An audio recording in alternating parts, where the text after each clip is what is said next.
affluent Ikoyi area of Lagos State is in the news again as a 7-story building under construction collapsed on Wednesday on 1st Avenue in the Banana Island area of Ikoyi. So far, there has been no casualty recorded, but emergency responders are still in search for the whereabouts of a victim that had been trapped beneath the rubble of the collapsed structure. This is the latest in a series of collapses in Lagos in recent years. 2 years ago, a 21-story building collapsed in Ikoyi, killing several people. The question many would ask are, what are the building regulators in Lagos doing to make sure this doesn't happen again?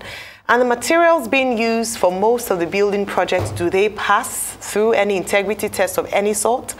Joining us on the show this morning to discuss the way forward on building regulation is engineer Dr. S.K. Ilugbekhai, former president, Nigerian Institution of Structural Engineers and fellow Nigerian Institution of Structural Engineers. Good morning and welcome to the show, engineer. Good morning, thank you. All right, thank you for joining us. Well, you must have seen what happened and heard reports or read reports as to what happened in Banana Island 2 days ago, where a 7-story building was on the 6th floor when they were building the 7th collapsed. Thankfully, according to official reports, no casualty has been recorded. However, this is one building collapse too many.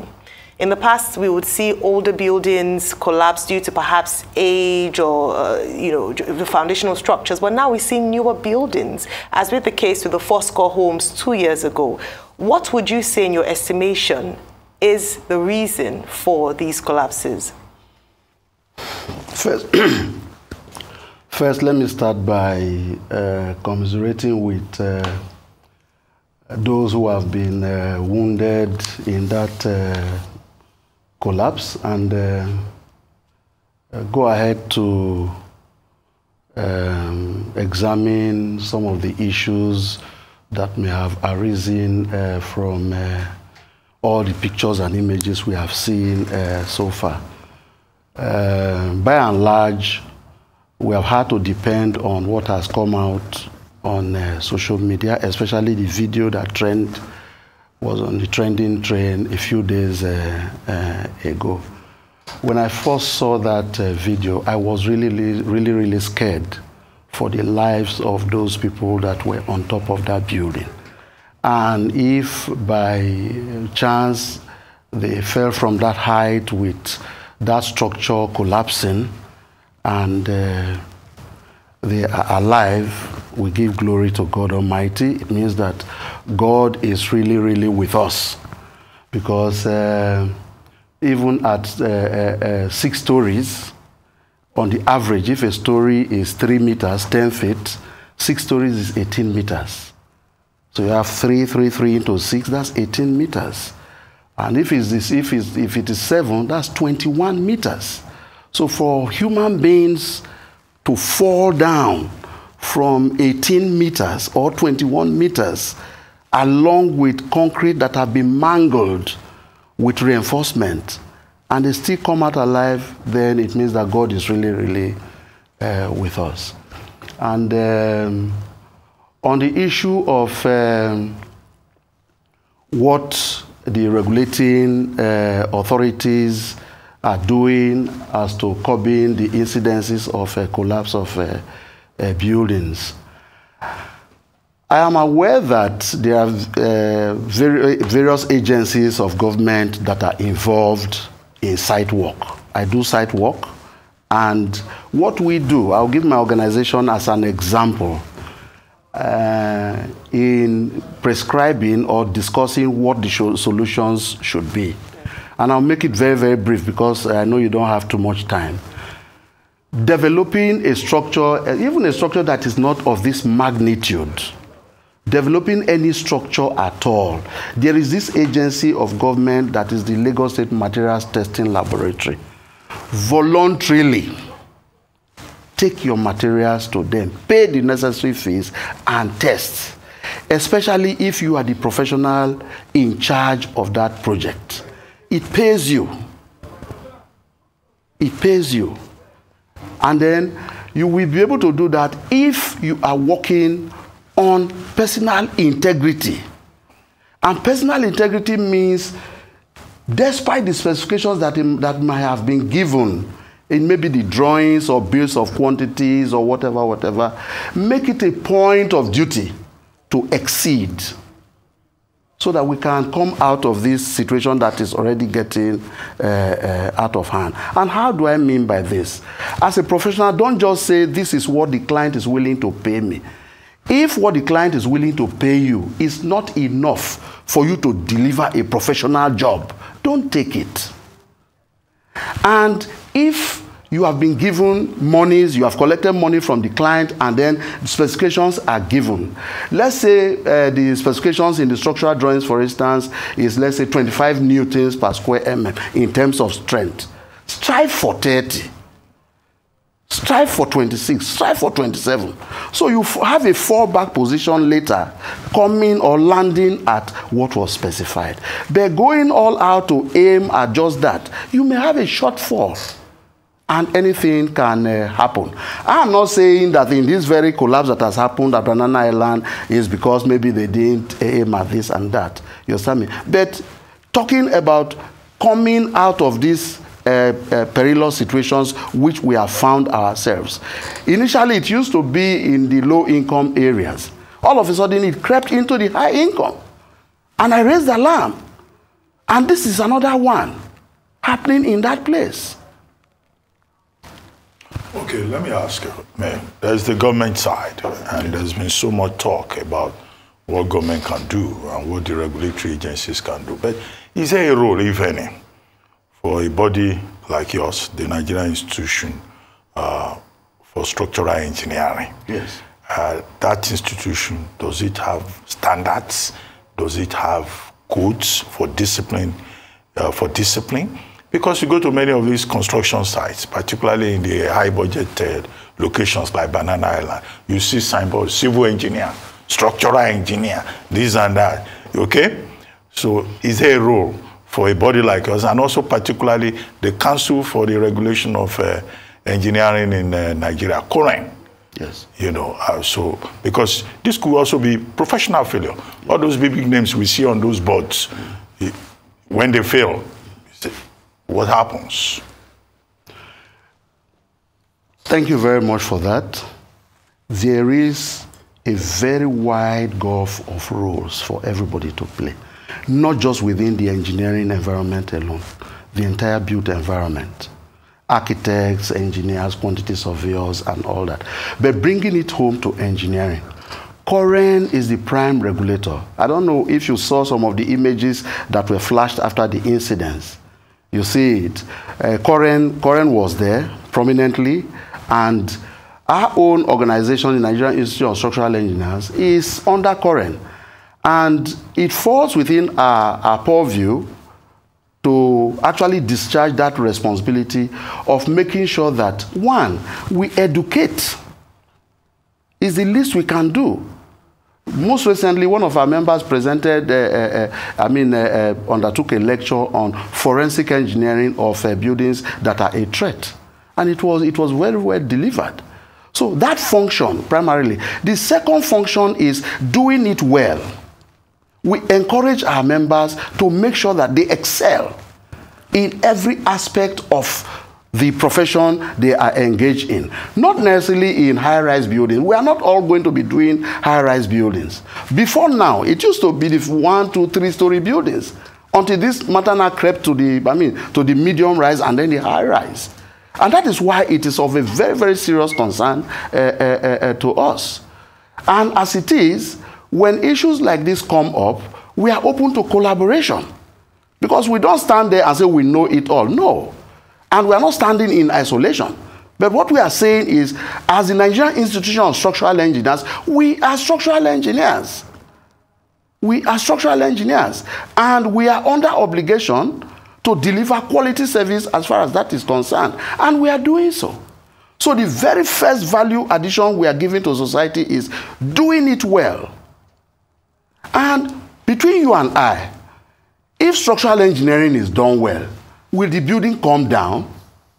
It will not. So my question is, okay, when the building comes down, when the structure fails, yes, is there a mechanism for identifying who is a structural engineer who took on this job? And is there a mechanism for sanctioning such persons sure. at a professional level? Oh, yes. In fact, Current has the register of every practitioner of engineering, because that's why they are the Council for Regulation of Engineering in Nigeria. It's Current that certifies you to practice. So as I'm sitting here now, the current president knows my name, the person who is in that place. He knows my registration number. So it's quite straightforward. So if there's a collapse or anything, all that they need to do is look at the register, who is this person, and identify it. You know, and I believe Current is living up to that expectation as far as that is concerned. Wait, so what sort of sanctions have been handed down in the past? Because as we've said, this is not the first time this is happening, especially in highbrow areas like Ikoyi. There have been some significant collapses. So perhaps we can have an idea of the kind of sanctions, because obviously those sanctions do not serve as a deterrent, as it hasn't stopped engineers from going ahead to, to embark on projects like this. The Commissioner for Information in Lagos State, Mr. Gbengo Motosho, had said initial preliminary investigations shows that the developer was actually asked by the Lagos State government to stop work at the site. But because it was a gated community, perhaps that was why he went ahead to do this. And that's why, as Dr. Abati had mentioned, beyond the government's efforts, there's also the effort from organizations like yours, bodies like yours. What then happens in that situation? So the first question I asked is, what kind of sanctions do you hand down to offenders or people who are responsible in these ways, or in this case, irresponsible? And then two, with regards to developers being asked to stop work and still going ahead to work, how does that happen? How is that checked? Well, as for professionals, that is if professionals are indicted. If professionals are indicted, not just engineers, all the professional bodies in the built environment. For instance, the first and principal action is to deprive the person of his practice license. If you don't have your practice license, you cannot practice. And for engineers, Current is purely in charge of that. And Current does not joke with that. Current, it's not even just a matter of collapse. If you even have professional misconduct, yes, Current can call you to order. So that one is there. There have been clamors for jail term for people developers or people who develop structures that collapse and kill people and all that. But I personally am not aware that anybody has actually been to that extreme on it. But I also know that on the government side, if a developer develops a property and the property comes down, the government automatically takes over that the land and the property and all that. And another oversight function which our institution plays, especially in a situation like this, where you have 3 or 4 buildings coming up simultaneously. If you look at that video that trended and see how the structure came down, like a pack of cards. Pack of cards, and it fell diagonally, yeah. You know. And then one other structure was on the left, one was on the right. And the entire concrete in that structure went off, in fact, transformed immediately from solid to gas. The whole place was almost polluted. And the bang that went with it. What does that bang mean? It means that a very heavy load has been transmitted to the adjoining structures. That's what it means. The foundations of the standing structures have been subjected to loads they were not designed for. So what does it mean? You must carry out integrity tests on those 2 structures that are standing to determine whether they are still structurally competent to play their role. And in the event that they are not, no longer competent, the government knows what to do. You see, so what I'm indirectly saying there is the structural engineering forensics have to be immediately carried out on those structures. Okay, let me ask you, how do you address the challenge of quackery in your profession? Because you see many of these structures that come up, you go there, they call somebody engineer.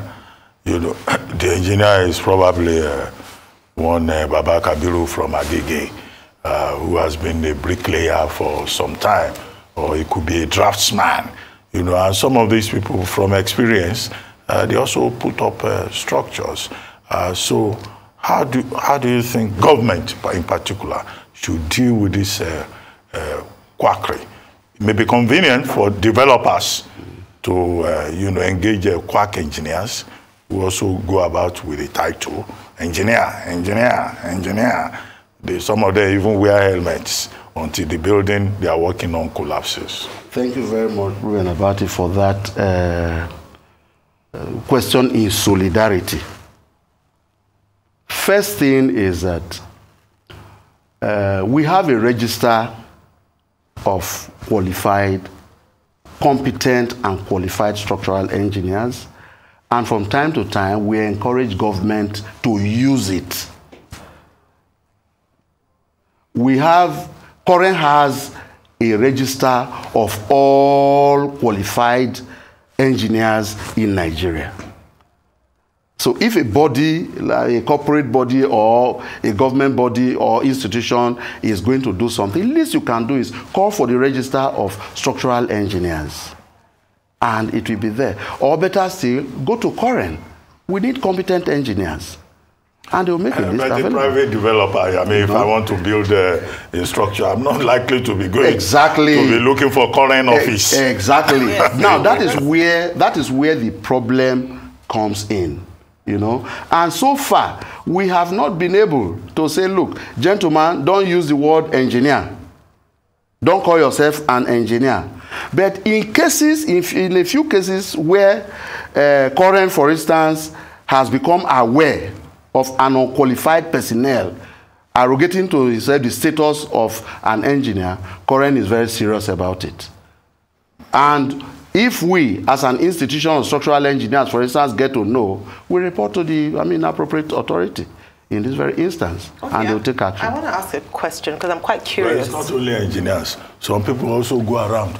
They say they are journalists. They are journalists. Sure. And they even try to teach journalists how to do their work. Especially in this age of social media, journalism, for instance. You have to check and obviously regulatory agencies. So it's everywhere. I want to ask because going back to your statement as to what could have caused the collapse of the building, I know that investigations are ongoing, and until we see a full report, we cannot say for sure what happened.